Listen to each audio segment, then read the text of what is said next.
Hello, everyone. Can you still enjoy a favorite song, painting, or movie after discovering that its creator has done something very harmful? This is a question many of us face in today's culture, and it's at the heart of the debate over whether we can or should separate art from the artist. Today, I'm going to inform you about this debate by looking over three areas. First, the psychological challenges audiences experience. Second, the responsibilities of institutions. And finally, how the art itself can complicate separation. When an artist is revealed to have done something wrong, audiences often feel very conflicted. We don't just consume the art, we form emotional bonds with it and with the people who make it. That's why revelations about misconduct can cause real distress. For example, scholar Eric Mathis explains that fans often experience emotional turmoil and conflict when they learn of an artist's harmful behavior. This is because our feelings about the person behind the work can influence how we see the work itself. In other words, separating art from the artist isn't just an intellectual decision, it's an emotional one as well. While individual reactions matter, the debate is also shaped by larger forces, particularly institutions. Institutions such as museums, publishers, and streaming services decide whether or not an artist's work continues to be shared. These decisions can influence whether the public feels it's acceptable to keep engaging with it.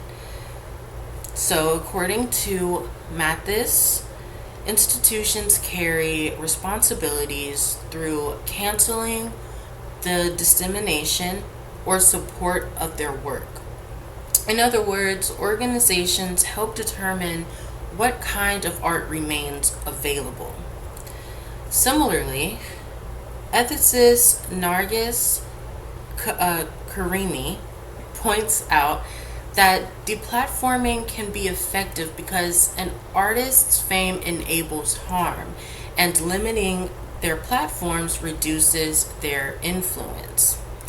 This shows how institutions aren't neutral. They shape cultural norms by either promoting or rejecting controversial artists. Beyond audiences' reactions and institutional choices, the art itself can make separation even more complicated. Sometimes the question isn't just about the person, but the work they create. If a piece of art reflects harmful themes or ideologies, separating the two becomes much, much harder.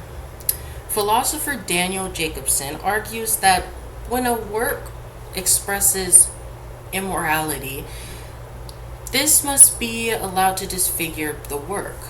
In other words, the meaning of the art itself can be immorally or morally compromised. For example, if a film or song contains troubling themes tied to the artist's behavior, enjoying it without thinking of those connections becomes nearly impossible. So, can we separate art from the artist? The answer isn't simple.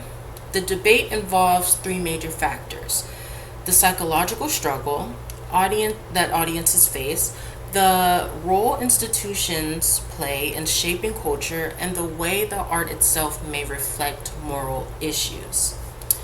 What this shows us is that the question goes beyond personal tastes.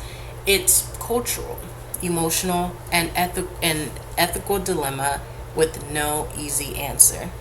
So next time you listen to a favorite song or watch a film by a controversial figure, you might find yourself asking, am I separating the art from the artist, or are they too connected to pull away? Thank you.